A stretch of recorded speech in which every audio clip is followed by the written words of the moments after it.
Au Zimbabwe, le gouvernement est hostile au mouvement de grève. La police a procédé à l'interpellation de plusieurs fonctionnaires. Ils manifestaient contre les mesures d'austérité dans le pays.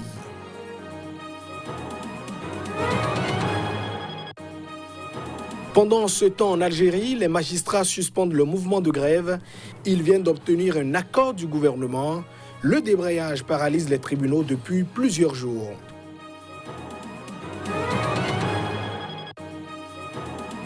Et puis, ce rappel à l'ordre des médias audiovisuels du Sénégal, la publicité pour les produits de dépigmentation de la peau est formellement interdite.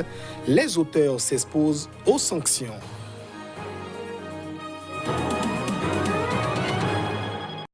Voilà donc pour les titres de ce journal. Merci de nous préférer pour vous informer.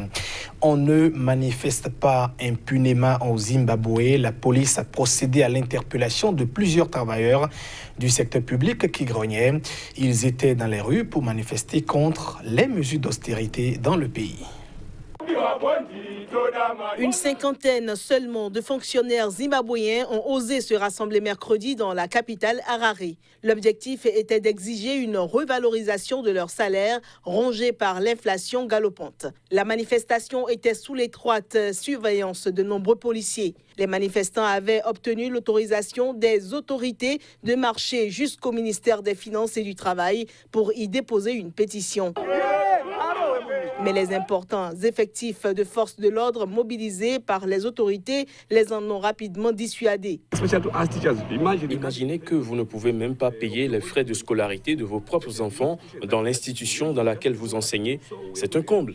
Nous avons un certain nombre de problèmes qui nous touchent personnellement. Les enseignants n'ont pas assez de revenus pour subvenir à leurs besoins de base. La plupart des travailleurs n'ont même pas les moyens de se déplacer pour se rendre sur leur lieu de travail.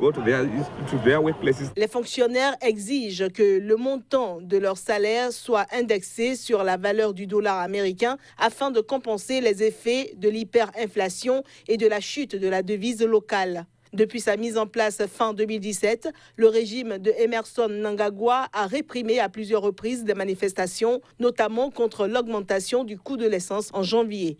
Les négociations ouvertes entre syndicats et autorités n'ont pour l'heure abouti à aucun accord. Et on reste toujours au Zimbabwe où plusieurs dizaines de médecins ont été suspendus par les autorités pour leur participation à une grève qui paralyse depuis plusieurs mois les hôpitaux publics du pays. L'annonce a été donc faite par le ministre zimbabwéen de l'Information. Voici les précisions. Plusieurs dizaines de médecins du Zimbabwe ont été suspendus par les autorités pour leur participation à une grève qui paralyse depuis 2 mois les hôpitaux publics du pays. Les praticiens du secteur public ont cessé le travail depuis le début du mois d'octobre pour exiger du gouvernement une revalorisation de leur salaire dont la valeur a fondu à cause de l'hyperinflation et de la dévaluation de la devise locale. Les grévistes affirment que leur salaire a perdu 15 fois sa valeur en l'espace d'1 an et ne dépasse plus l'équivalent d'une centaine d'euros par mois. Les médecins ont rejeté toutes les hausses de salaire proposées par le gouvernement du président Emmerson Mnangagwa qui a obtenu de la justice qu'elle déclare leur grève illégale et leur ordonne de reprendre le travail. Face à leur refus, les autorités ont engagé des procédures disciplinaires contre les récalcitrants. Les audiences disciplinaires ont débuté le 1er novembre. Sur les 80 médecins poursuivis, 77 ont été reconnus coupables et révoqués. Le gouvernement zimbabwéen dit avoir pris toutes les mesures nécessaires pour assurer un retour au plus vite à la normale. Les fonctionnaires du pays qui exigent eux aussi une revalorisation de leur salaire ont à leur tour appelé à manifester dans les rues de la capitale, Harare. Et puis on reste toujours en Afrique australe ou au Mozambique principalement. Un responsable local de la police a été arrêté et inculpé. L'homme est donc en effet impliqué dans le meurtre d'une figure de la société civile dans la province de Gaza au sud du pays. L'assassinat a eu lieu quelques jours à peine avant les élections générales du mois d'octobre au Mozambique. Alors âgé de 58 ans, Anastasio Matavele a été abattu le 7 octobre par des hommes armés qui ont ouvert le feu sur son véhicule à Sai-Sai, la capitale de la province. Il était à la tête d'un forum d'ONG. Ces agresseurs présumés, ayant pris la fuite, ont été impliqués dans un accident de la route au cours duquel 2 d'entre eux ont trouvé la mort et 2 autres blessés. Un 5e suspect était toujours en fuite mercredi. L'état-major de la police avait annoncé le lendemain du meurtre que 4 membres du commando avaient été formellement identifiés comme des membres d'une unité d'intervention rapide de la police de Gaza. Le chef de cette unité, Tudelo Guirigo, suspendu après le meurtre, a été arrêté lundi sur ordre de la justice. L'assassinat de Matavele a provoqué un vif émoi au Mozambique au terme d'une campagne électorale émaillée de nombreux incidents violents qui ont visé pour l'essentiel des candidats ou des partisans de l'opposition. Au terme du scrutin, la commission électorale a proclamé sans surprise la victoire du président sortant Filipe Nyusi et de son parti, le Frelimo, au pouvoir depuis l'indépendance en 1975. La société civile mozambicaine et la plupart des observateurs étrangers ont eux aussi pointé du doigt de nombreuses irrégularités dans le déroulement des élections. Autre sujet dans ce journal, des Libanais mécontents ont pris d'assaut la devanture des bâtiments publics à Beyrouth. Le ministère des Finances, le palais de justice et le siège d'électricité du pays étaient envahis mercredi. Une exigence majeure, le départ de la classe dirigeante jugée corrompue, incompétente et sectaire. Depuis le 17 octobre, le Liban connaît une contestation populaire sans précédent contre sa classe dirigeante sur fond de vives difficultés économiques. Le mouvement qui a mobilisé des centaines de milliers de Libanais, toutes communautés confondues, a entraîné la démission le 29 octobre du Premier ministre Saad Hariri, mais la formation d'un nouveau gouvernement se fait encore attendre. Mercredi, ce sont les bâtiments publics qui étaient visés. Nous bloquons les organisations gouvernementales qui ne nous donnent pas ce que nous demandons, surtout électricité du Liban. Nous sommes en 2020 et nous n'avons toujours pas d'électricité 24 heures sur 24, 7 jours sur 7. Nous voulons un système judiciaire juste, honnête et indépendant. C'est ce que le peuple veut. Je ne mentionnerai pas la corruption. Les juges doivent faire leur travail et ils ont le pouvoir de dénoncer ceux qui les empêchent de le faire. Que l'histoire garde en mémoire leur travail et non pas la corruption.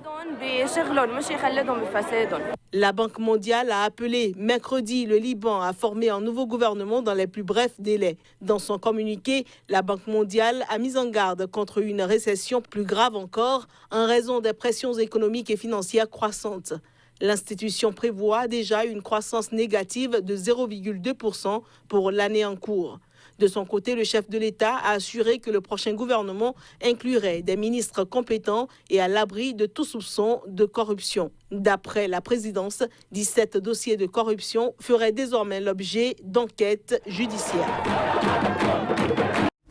Et je vous le disais en titre, en Algérie, le principal syndicat des magistrats du pays a appelé à une suspension de la grève inédite qui paralyse la quasi-totalité des tribunaux du pays depuis le 27 octobre. Cet appel intervient après un accord avec le gouvernement. Dans un communiqué qu'il a rendu public mardi, le syndicat national des magistrats, initiateur de la grève pour protester contre un vaste mouvement de mutation visant 3000 magistrats, a appelé les grévistes à la reprise de l'activité judiciaire à compter de ce mercredi. Cité par l'agence de presse officielle APS, le président du syndicat, Issad Mabrouk, explique que la suspension de la grève a été décidée après une médiation et à la lumière des circonstances que traverse le pays. L'Algérie est depuis le 22 février dernier en proie à un mouvement de contestation inédit du régime, un contexte dans lequel une présidentielle contestée par la rue est prévue le 12 décembre. Présidant notamment les commissions électorales locales, les magistrats jouent un rôle clé dans ce processus électoral. Selon le syndicat national des magistrats, l'accord prévoit que les magistrats contestant leur mutation rejoignent leur nouveau poste et déposent un recours devant le Conseil supérieur de la magistrature qui les examinera fin novembre. L'accord mettant fin à la grève prévoit également la mise sur pied d'un atelier visant à l'enrichissement des tests relatifs à l'indépendance de la justice, autre revendication des magistrats. La grève inédite suspendue paralysait la quasi-totalité des tribunaux du pays depuis le 27 octobre dernier. Les ministres de la Défense et des Affaires étrangères des pays du G5 Sahel étaient en conclave ce mardi. Cette sixième session du Conseil des ministres s'est donc tenue dans un contexte de recrudescence des attaques contre les forces armées burkinabées maliennes.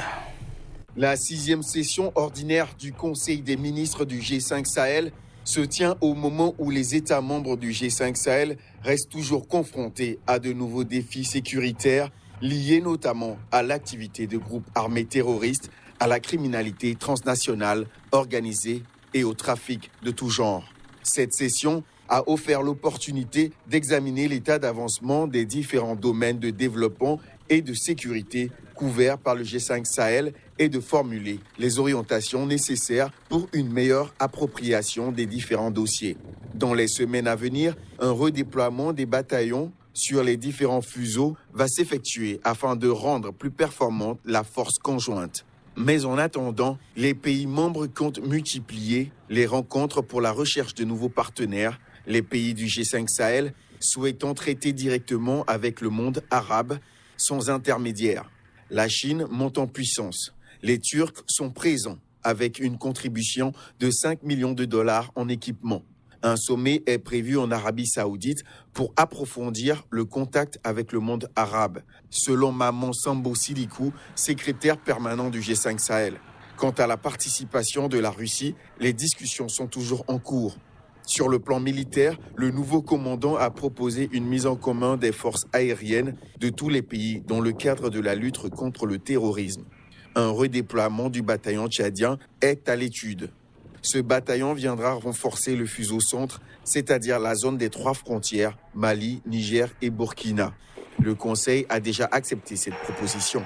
Il ne reste que sa validation par les chefs d'État. Et cette relance à présent de la lutte contre le décapage au Sénégal, les médias audiovisuels du pays ont été ce mercredi rappelés à l'ordre. Il est formellement interdit de diffuser de la publicité pour les produits de dépigmentation de la peau. Les explications. Les produits dépigmentants sont toujours très prisés par les femmes du Sénégal, malgré leur danger et la sensibilisation qui se mène pour décourager la pratique.